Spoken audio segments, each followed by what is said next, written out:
for all of us. It's about predicting where the consumer is going and getting half of it right. One of the things we want to do is create ads that don't suck. Embracing change creates great possibility. I'm Alan Hart, and this is Marketing Today. On the show today, I've got Jay Livingston. He's the Chief Marketing Officer at Shake Shack. Jay was previously on the show when he was CMO at BarkBox, and that was episode 96.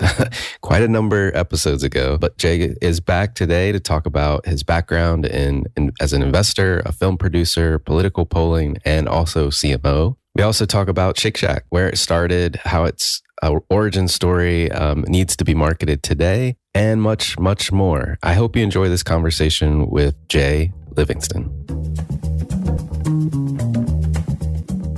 Jay, welcome to the show. I should say welcome back to the show. Thanks for having me. It's feels like years ago that we did the previous version. I'm excited to do the updated one. It has been, I think, years. If my memory serves me correctly, I think you were in the sub 100, episode 96, I want to say. And I think I just released, or I'm about to release, like 334, 335. So hopefully I've gotten better at this, and obviously you have. So we'll be in good shape today, I think. But I wanted to start off, we always like to start off with something interesting about the individual. And I know from your background, you're not just a CMO. Like you're a CMO, obviously, but you're an investor, you're a film producer, got something going on in the political polling space. So what is all of that about? Tell me a little bit more about why you have all these interests. You know, if there's one common thread that rolls through them all, it's kind of storytelling. And I've always been interested in the way people tell stories. And so I was at Bank of America, as you know, for 20 years. I was recruited out of undergrad to the company and sort of managed most functional areas of marketing and strategy there at some point or another. And that the growth of Bank of America was, I think it was a kind of a big regional bank when I started. And 16 years later, it was the fourth most profitable company in the world. So in its own way, we think about it as a behemoth, but it's a massive growth story as well. And I've told this story before, but they have a thing there called the rule of 60, which is your age plus years of service. So when I turned 41, I basically hit that, and you can retire with certain benefits when you do that. And I'd been working essentially for 20 years with no more than 2 weeks vacation in a row. And I told them about a year out, I said, I'm going to take this retirement thing, which they had gotten rid of years ago, but I was grandfathered in. And they said, okay, I'm going to take a couple years off, and I'm going to travel the world. I'm going to restore an old muscle car. I'm going to learn to play guitar. I renovated an old loft in the West Village. And I also wanted to do a little bit more like angel investing and potentially explore like film producing. I always had the idea that I would jump back in and be a CMO somewhere, but I really had a bunch of these projects I was just interested in. As you can tell, I'm a project person. So that kind of gave me a chance to indulge a little bit even more in some of the angel investing that I was doing and the film production. Well, I mean, I only wish I had done it differently.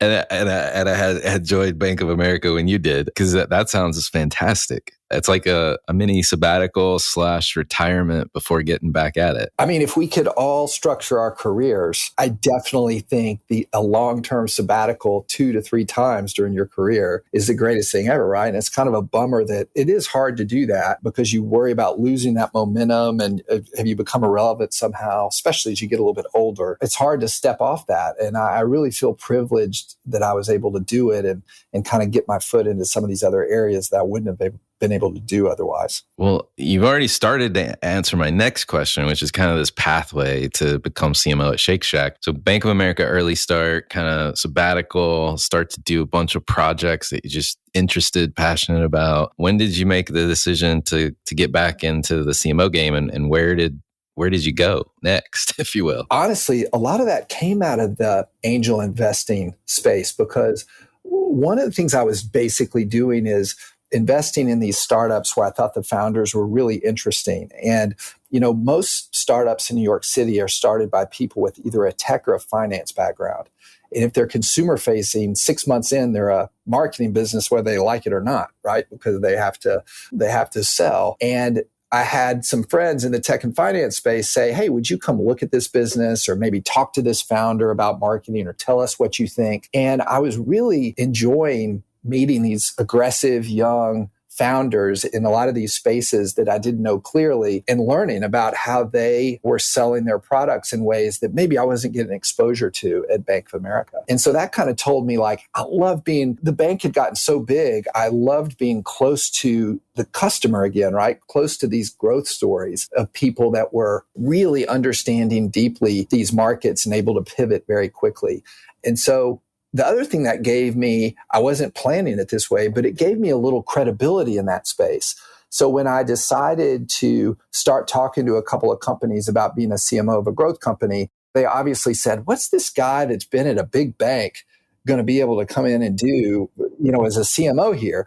But I had a roster of a bunch of founders and so forth and VCs that I had worked with who said, no, this guy gets it. Like, he's got good insight here. He can really help. And that actually, I think, helped grease the wheels a little bit for me to be taken, more seriously in that growth marketing space. In that growth stage. Now, Jay, I think the last time we talked, you were CMO at BarkBox, and then you made the transition to CMO at Shake Shack a little while later. And I think I got that right. But tell me if I got it wrong and kind of what was the impetus to get back in the game? What were you looking for? Well, when I knew I was going to take a CMO role, I kind of knew that there were 3 criteria I wanted for that next job. And I wanted to be at a consumer-facing company that makes a physical product that brings people joy. And dogs are obviously one of those spaces that people have a tremendous amount of passion for, and the product is awesome. And that felt like a great fit. And if there's anything that has the same sort of passion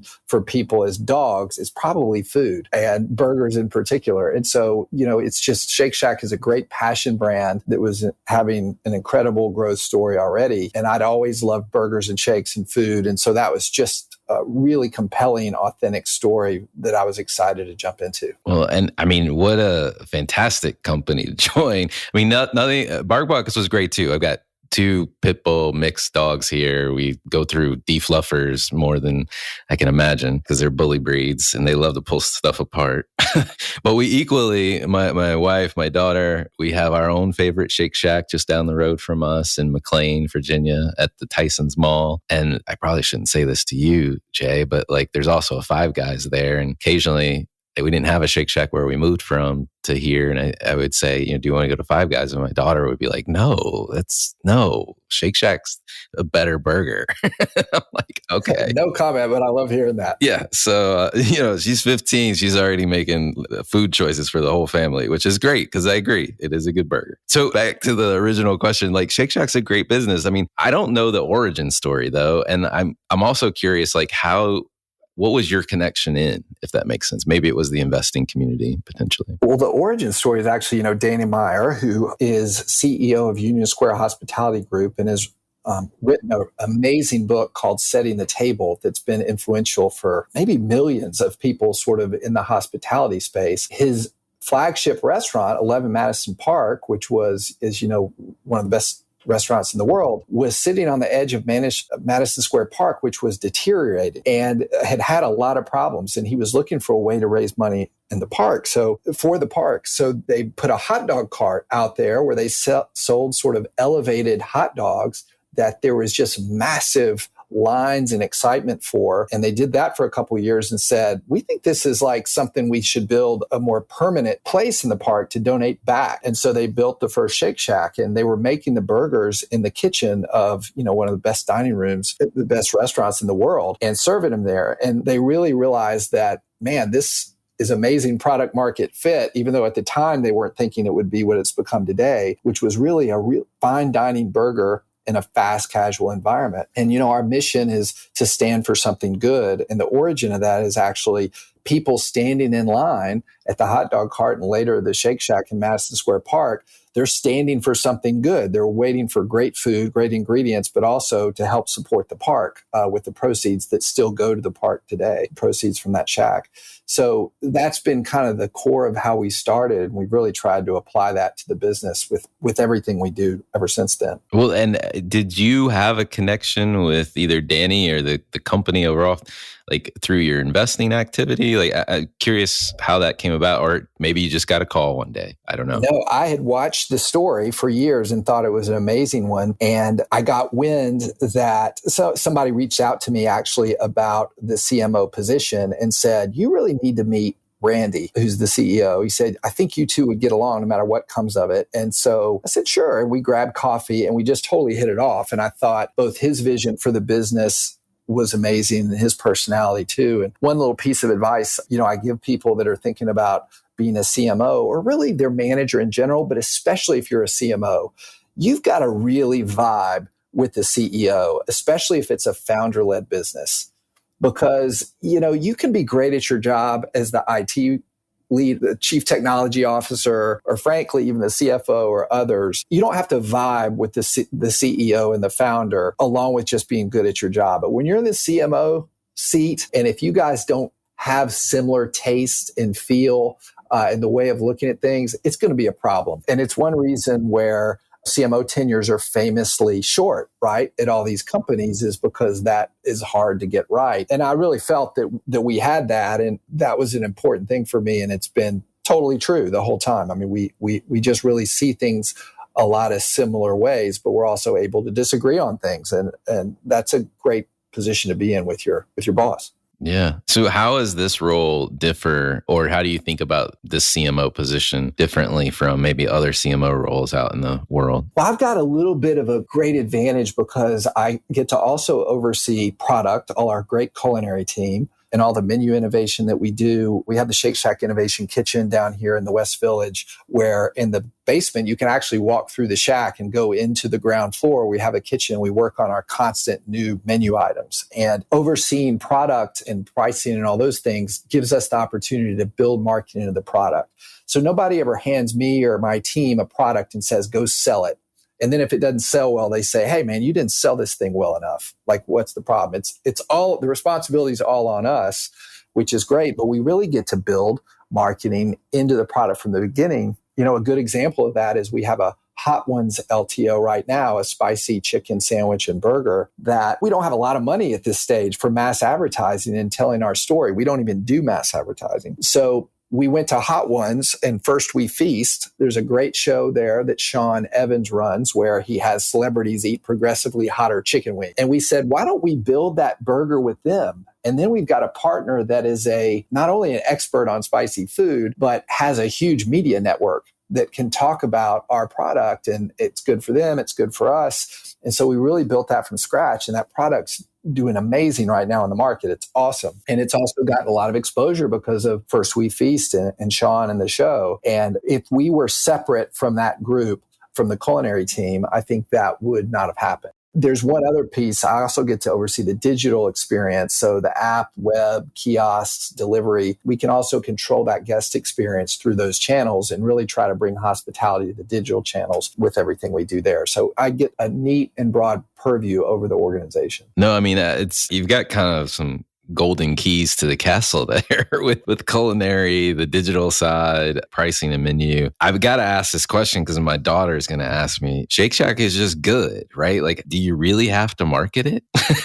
It's funny. And I'll say one of the things that I don't do, I don't sit in the kitchen while we're tasting food and say, man, the mouthfeel of this is just a little off. I need more balanced acid. We have like a couple amazing like celebrity chefs basically, and Danny and Randy are all these guys. What I'm saying is like, what's the story we're trying to tell with this, and how do we build like a great story into it? What I will say to answer your question directly is it is a great brand, but people really know it in New York City. And as we move out of New York City into the rest of the country and you get into more suburban markets and, the Midwest and the South and these kind of places away from the coast, we do have to tell our story more.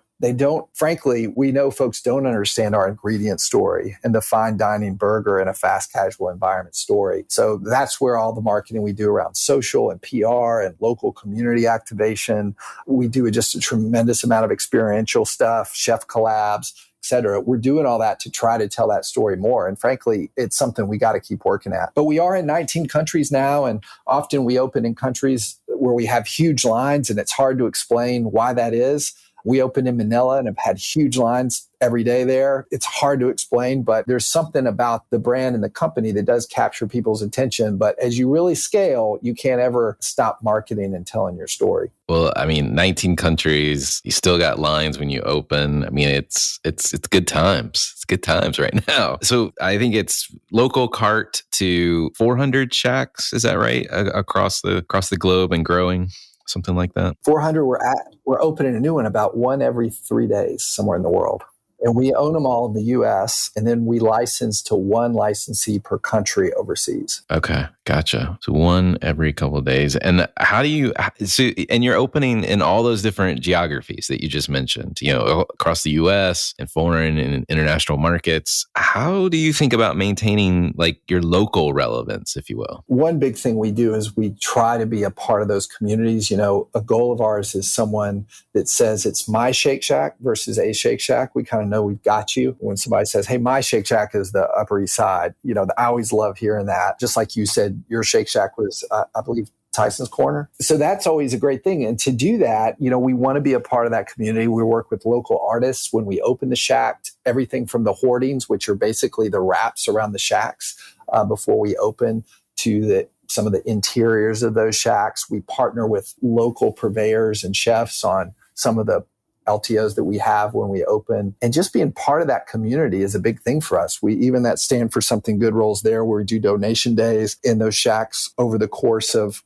their life. And we never want to feel like a chain. And because we're not, those are all kind of mini restaurants in many ways. I mean, our GMs, we empower them to act like entrepreneurs. They have a lot of control over that guest experience and what happens there. That's very intentional and not like a lot of the other competitors out there. Yeah. So from local, you got your product, culinary, you said you're not doing the mouthfeel stuff, but how are you thinking about culinary and kind of fostering that element, if you will? Because I think you've got some partnerships going on as well. Yeah. And one of the things that when we started, it's funny, Randy asked me, what's your first hire going to be as you continue to build the team? And I said, it's going to be a guest insights and analytics person, because we are extremely and have always been and will continue to be instinct led. But what we weren't necessarily was data supported. So I'm a huge believer in combining those two things. We always want to fly with our instincts, but having more information about our guests, what they like and want from us, how we're doing with them. We didn't really have that capability in place. So we built a great guest insights function that informs us about and gives us a lot of ideas, and also occasionally keeps us from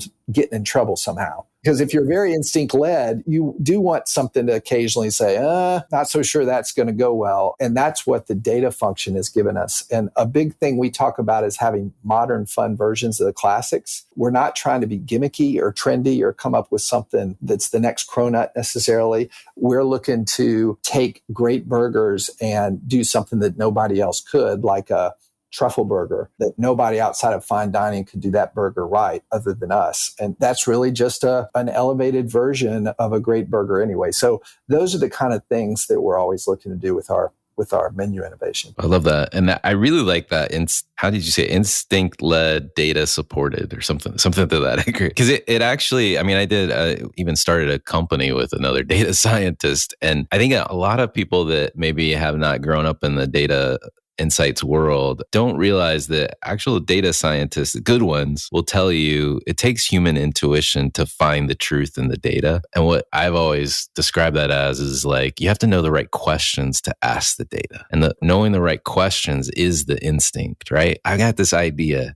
Do we have anything that supports it? Like, what does the data say? And I think those two things do go really well together. And I think obviously you just highlighted it as a great example, but just wanted to call that out because I think most good data scientists would say the same thing. You have to know what questions you're asking. Absolutely. No, it's super important. Well, you mentioned digital earlier on, and you've been on this kind of digital transformation journey, as I recall. I think we even met or reconnected probably right around the time you took the job. And I'm almost 100% sure we were in New York. It was at a CMO event. And you were working in the kitchen, I think, still. You were doing your training. Yeah, we do a thing called Trails, which is every new teammate spends a week working in the shacks and learning all the stations. And it's kind of foundational to what we do. But then you flash forward maybe I can't remember a timing roughly, but maybe a year or two from that point forward. And then we were faced with the pandemic. And I know you were already starting a digital journey at that point in time, and you're still on one. Like, tell us a little bit about where you started and where you are, and like, where do you see the next place you want to go? Like, what's your vision for the future? Well, let's see. 3 weeks before COVID broke out, we were 85% of our business was guests walking into the Shack, and 15% of it was digital. So that is people engaging with us on the app, web, or through a delivery partner. 3 weeks after that, we were 85% digital, right? And 15% walk up. And that was a massive switch for a company that has really invested in that physical experience and delivering hospitality through the physical channels.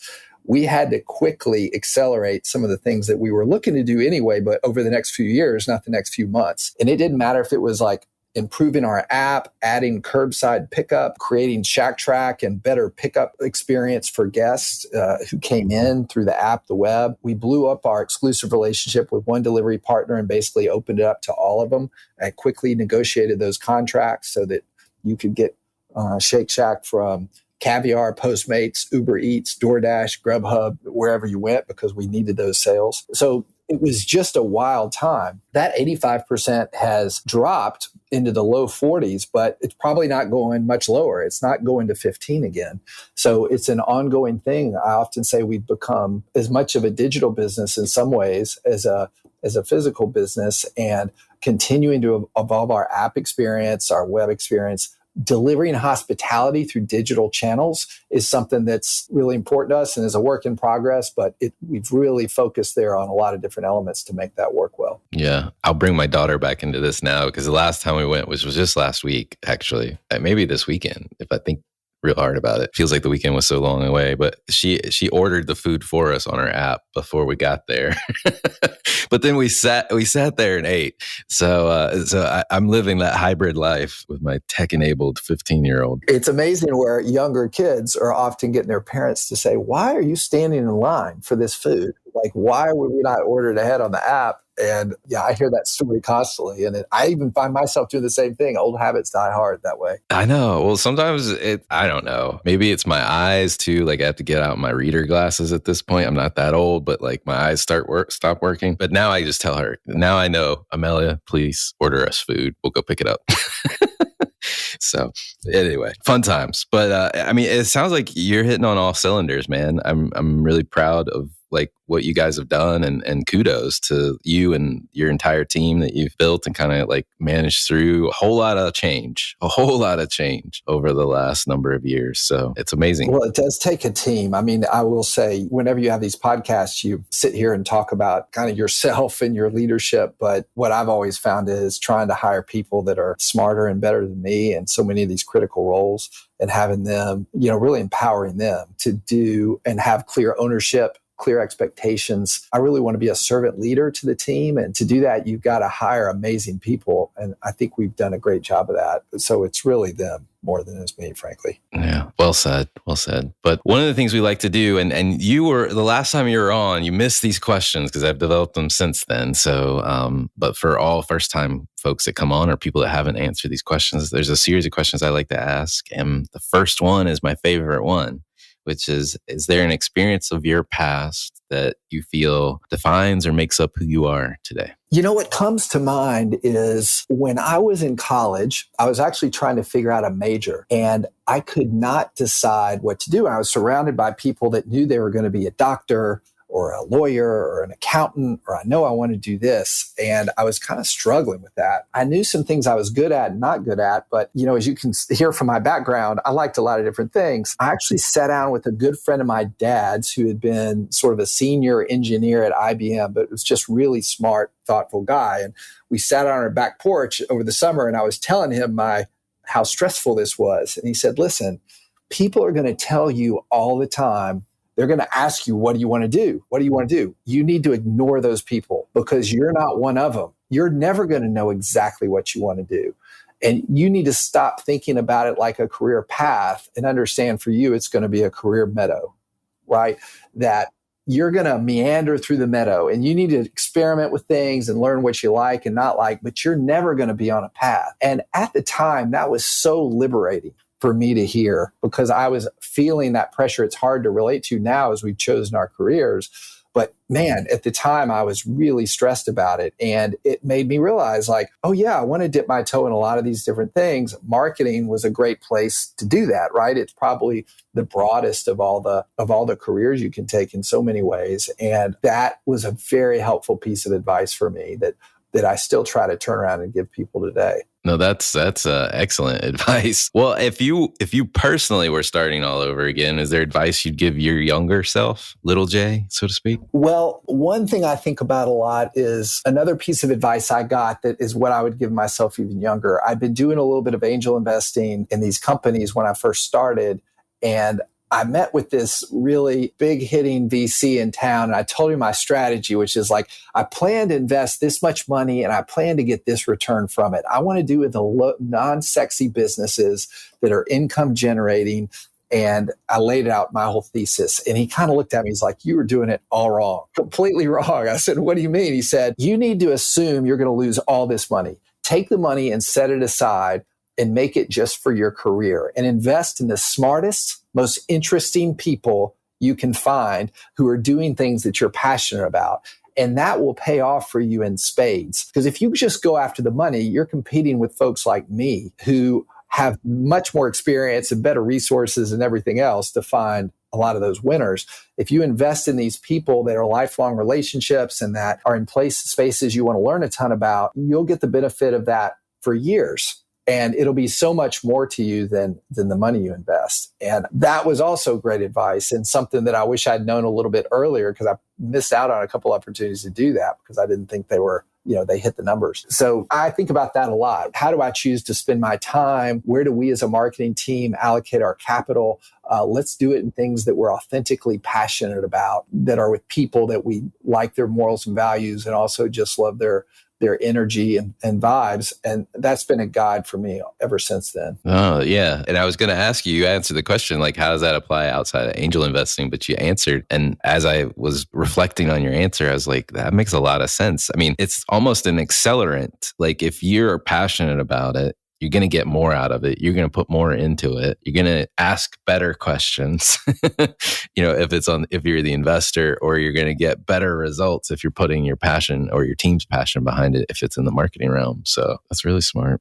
Well, I'm curious, a couple marketing questions for you. Is there any topic you think marketers need to be learning more about right now, or maybe something you're trying to learn more about yourself? I think that the answer to that question depends on what you want to do. If you want to be a chief marketing officer, if you want to sort of run a broad purview, I think the most important sort of thing you need to think about is being curious. Curiosity. It's funny. A lot of people saw the Ted Lasso first season where he's playing darts and he gives a lecture. It's kind of the end of the season on curiosity. And I was a little bit upset when I heard it because it was almost how I've always talked about it. And I thought his character did a better job of explaining it than I did. But the thing is, the eyeballs are always moving around. They're always going to new spaces, right? They're going to new social platforms. They're following new influencers. They're getting into new sports.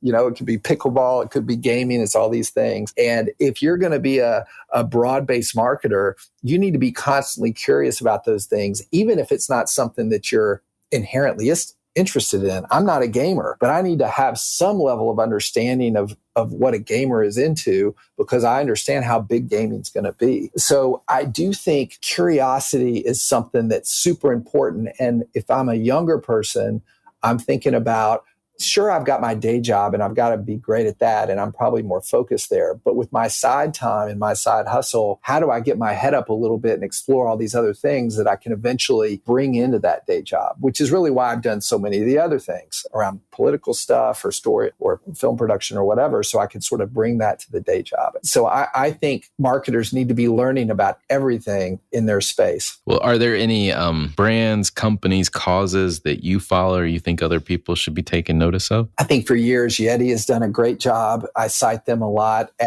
they didn't do mass advertising for a long time. I'm not sure if they actually do now, but they were great at one, having just a superior product And then two, they generated all this original content. They actually have a group of short films going way back that spoke to their customers so well, and they didn't have to buy their attention. They just organically generated it with that content. That was such a great way to spend their capital. Another one that's very recent, obviously, is you just look at Liquid Death. Like, one of the unintended, they may have intended it, but the secrets to that product is, like, I'm not a big drinker. And when I walk around with like a Dasani water bottle at a party or somewhere else, I kind of feel a little bit lame, right? People are like, why aren't you drinking all this stuff? When you're carrying around a liquid death can, you don't have that same stigma. It's like, I'm not drinking water. I'm drinking this like cooler thing. Half the time you can't even tell. I think that's sort of the brilliant on their part. And they must have known that early on, that was sort of how people felt when they used that product. Along with just being really smart marketers, I think that aspect of it, the can and the design and everything else, is really brilliant. Yeah, no, I 100% agree. Like I was somebody on the show I had on mentioned it, and I was like, what is that? That sounds interesting. And I went and checked it out, and it was completely shocking because I think the first like video or thing I saw about it was all these kids drinking out of it. And I was like, wait, what? Are they drinking beer? And then it took me a minute to realize it was water. And I was like, oh my God, this is hilarious. But what a great, to your point, like I hadn't thought about that situation, but that would be fantastic to not be the lame guy with his water, but kind of blending in with the beer crowd. Last question for you. What do you think is the largest opportunity or threat facing marketers today? I think opportunity is continuing to invest in platforms before they blow up. So some of them are going to fail, but if you're early and have a little understanding in it, you're going to be way ahead of the curve when the one or two that does get there. So you've got an authentic presence in that space. And I just think that everybody allocating capital across what they get involved in needs to think about that and placing a lot of chips out there so they're ready when one of them really blows up. You just can't get too comfortable in something that's working all the time, or when the eyeballs pivot, you're not ready. So I think that's a big opportunity from that side, because the threat is the opposite of that, right? The threat is, like we've seen with some D2C businesses and so forth, if you're really stuck in this one channel, like if paid social was your main way of growing and you hadn't built these other muscles, you're going to be in a little bit of trouble if something happens like the iOS changes or, it just gets too expensive, et cetera. So I'm a big believer in always putting a little bit of money aside to put in these different areas so that you're ready when one of them blows up. Awesome. I can't agree more. And I think that takes that lesson of your angel investing and applying it, spreading your investments around. Make sure you're there when it pops. That makes a lot of sense. Jay, thank you so much for coming on the show. This has been great. I'm glad you came back. And again, kudos to all the success you and your team are having. Yeah, man. Thanks for having me. And thanks for 300 plus episodes. That's amazing. That's an amazing track record. I appreciate that. Thank you. Hi, it's Alan again. Marketing Today was created and produced by me with post-production support from Sam Robertson. If you're new to Marketing Today, please feel free to write us a review on iTunes or your favorite listening platform. Don't forget to subscribe on marketingtodaypodcast.com. Tell your friends and colleagues about the show. I love hearing from listeners. You can contact me at marketingtodaypodcast.com. There you'll also find complete show notes and links to what was discussed in the episode today, and you can search our archives. I'm Alan Hart, and this is Marketing Today.